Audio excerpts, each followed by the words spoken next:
I swore I'd stop, but still repeat. You tasted like freedom, warm and wild. I thought I chose you, but you beguiled.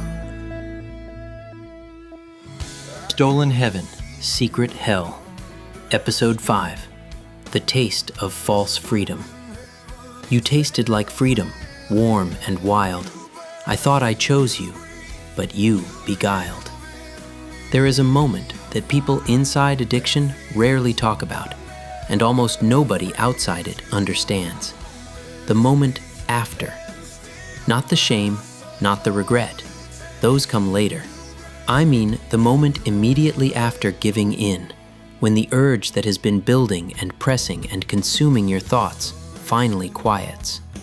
When the noise stops. When the pressure releases.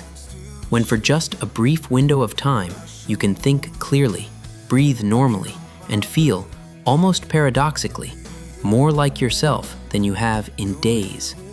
That is what this lyric is trying to capture when it says it tasted like freedom, warm and wild. And I want to be honest about this because the church rarely is.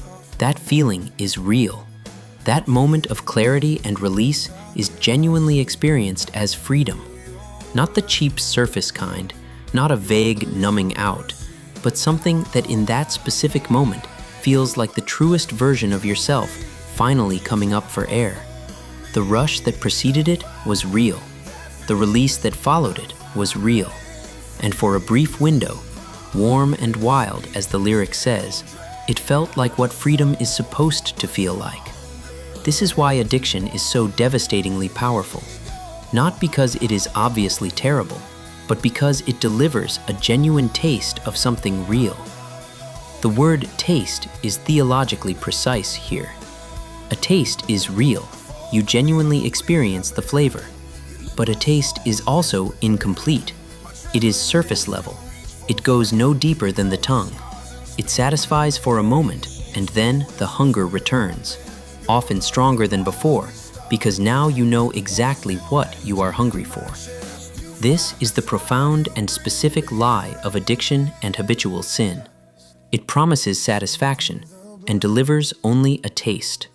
It promises to meet the deep need, the need for peace, for rest, for release, for belonging, for feeling fully yourself, but it can only ever skim the surface of those needs. It goes no deeper than the surface because it was never designed to go deeper. It is a counterfeit, and counterfeits, no matter how convincing, cannot do what the real thing does. The deep needs of the human soul, the need for genuine peace, genuine rest, genuine identity, genuine belonging, can only be met by the one who created those needs in the first place. As Augustine wrote, "Our hearts are restless until they rest in God." Everything addiction offers is a surface echo of what God alone can provide in its fullness. John 10:10 tells us that Jesus came so that we might have life and have it abundantly. Not a taste of life, not a surface experience of life, but the full depth of it. The thief comes only to steal and kill and destroy. Addiction is a thief. It steals the taste and destroys the possibility of the real thing. And then there is the second line. I thought I chose you, but you beguiled me. This line does something pastorally important and theologically precise. It acknowledges something that is very difficult for people both inside and outside addiction to accept, that the thinking driving those choices was not fully free thinking. That what felt like a free choice was actually the product of a mind and a will that had been deceived, shaped, and ultimately captured. The word beguiled is not accidental. It is the language of the garden. The serpent beguiled Eve, not forced her, not overpowered her physically, beguiled her, deceived her into believing something false about what she was choosing and what it would give her. Addiction operates the same way. It presents itself as freedom and delivers bondage. It presents itself as your choice and becomes your master. It tells you that you wanted this, And the terrible truth is that part of you did want it, the part that was hungry and hurting and tired. But the full you, the true you, the you that hates what it does, as Paul described in Romans 7, never fully consented to what this was going to cost.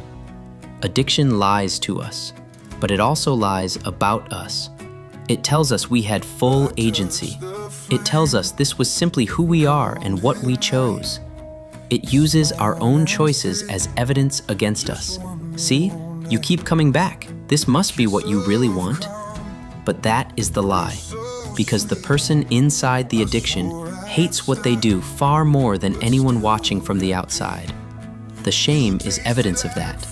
The desperate, sincere promises to stop are evidence of that. The genuine bewilderment at finding themselves in the same place again is evidence of that. Like a moth drawn to a flame, it reaches because the light is beautiful, because something in it responds to light, because it was made for light. And the flame burns it, and it reaches again, not because it wants to be burned, but because the hunger for light is real, and the flame is the closest thing available. To those of you watching someone you love inside this, I want to offer you something that may be both helpful and painful to hear. The person you are watching is not fully themselves right now.